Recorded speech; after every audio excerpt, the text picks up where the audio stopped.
the first exercise for Minuet by Boccherini. We're going to learn about barring our first finger across two strings. We're going to use the D and A string,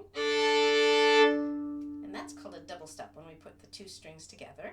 We know that we tune to a perfect fifth, which means that the two strings sound really happy together.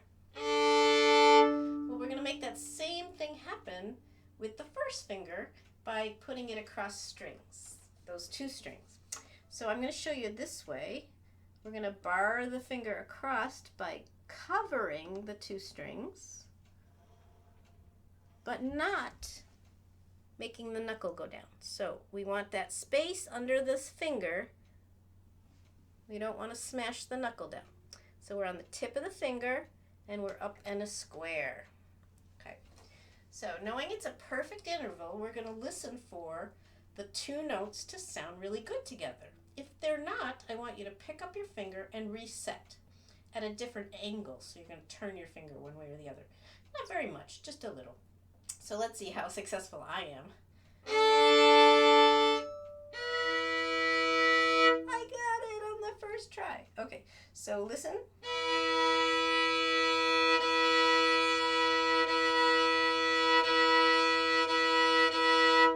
All right, and it's really not easy to get them in tune, so you want to do it a million, trillion, billion times.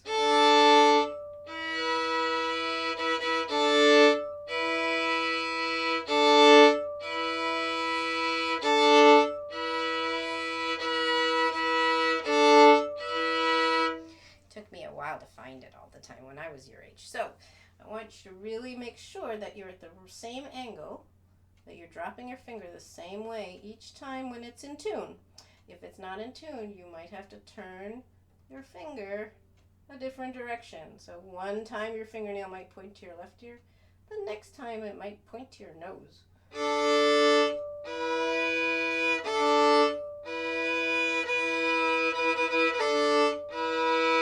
But at no time should you smush. There should not be a flat knuckle anywhere. Those two knuckles should always be up. So the next exercise you're going to do is about trills. Trills are a fancy ornament that we do. You did some preparatory trills and some trills in Lily Gavotte and in Gavotte for Mignon. So now we're going to make them more sophisticated. We're going to also add some extra notes at the end to make it very fancy. So we're going to start with a G sharp or a high 2 on E, and we're going to plant our F sharp finger as a stable finger. It's not going to move. You're going to lift and pop your second finger until we end up needing to go to open E and then back to F sharp. So it'll be 2, 1, 2, 1, open 1. And we want it as even as possible. So rhythmic. Again, even. So for a while I want you to practice it evenly and slow. Okay? And then you're going to do the same fingering on the A string.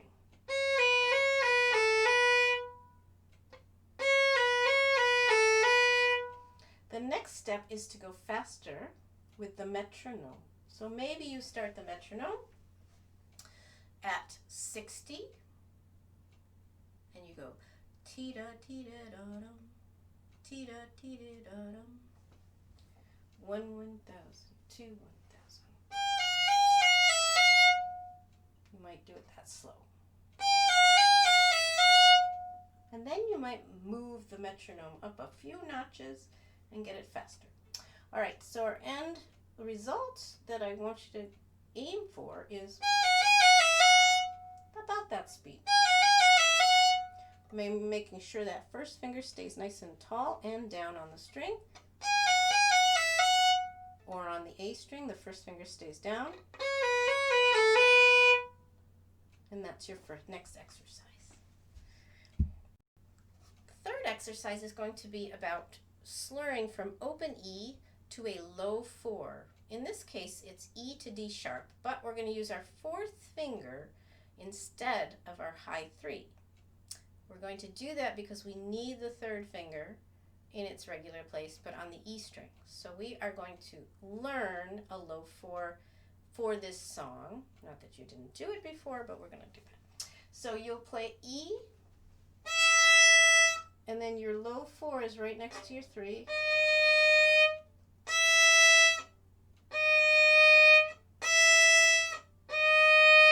Just like that. And then you're going to slur it. Down bow. And again. And your ultimate goal is to be able to put the 4th finger down in the right place without the 3rd finger down. We're also going to do that on the D string. So a low 4 will go from A to G sharp. So that's our goal. Then with the notes, you're going to go from high A, open string, low 4. I'll do it again.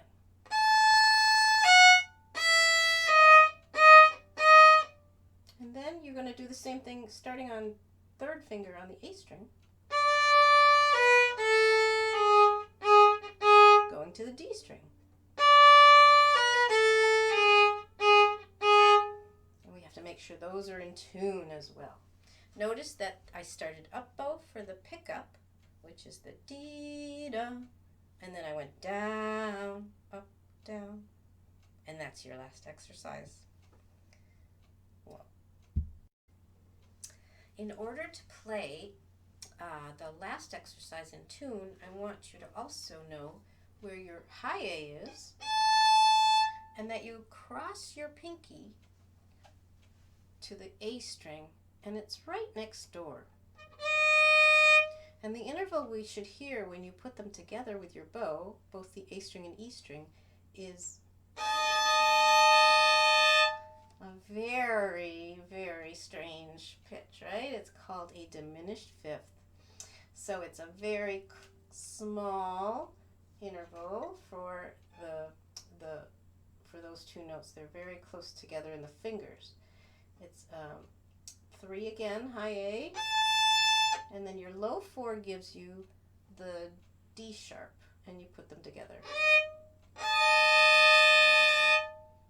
So I want you to practice setting your 3 and then crossing your 4.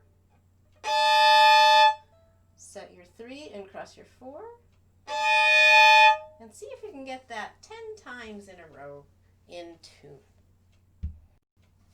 That same interval we'll be doing on the D and A string. So you'll put your 3rd finger on the A string on a regular old D, making sure it rings, just like the high A, and you're going to cross your 4th finger over to the D string.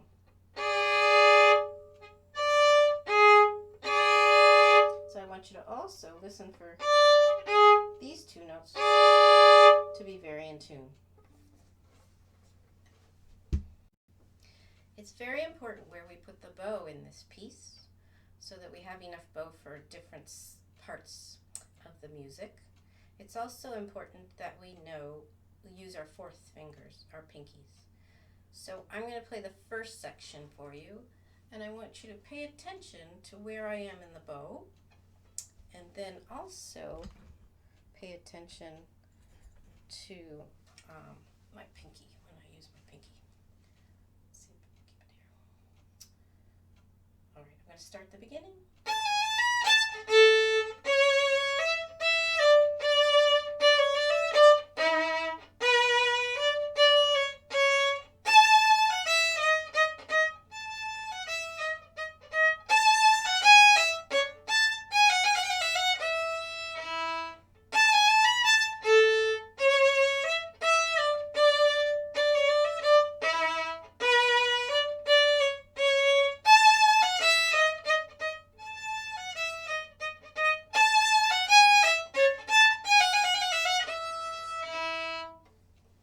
That gives you an idea of where the accents are and the syncopation, which is when we're throwing our rhythm off, and also where the dynamics change in that first section. In the trio section in the second half, we're going to use a harmonic A. We've used them in Musette before, only that was a harmonic on the D string. Now we're going to put our rooster claw, or rooster comb, onto the A string and find that high A. So remember that a harmonic is just touching the string, not pushing down on the node, but touching the node and making an octave higher sound.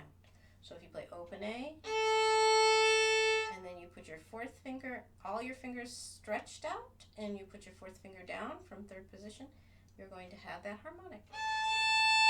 I know you've been successful at that. So in this piece, you have time to find that harmonic and stay there. So when you do this part, 4, 3, and 1, and 1, and 1, you're going to find the harmonic, and 1, and 1, and 1. So I'll play it again for you. First, we start in first position. This is the louder part, and then with the echo, when we do the echo, we will use the harmonic finger. So here's the first part, and 1, and 1,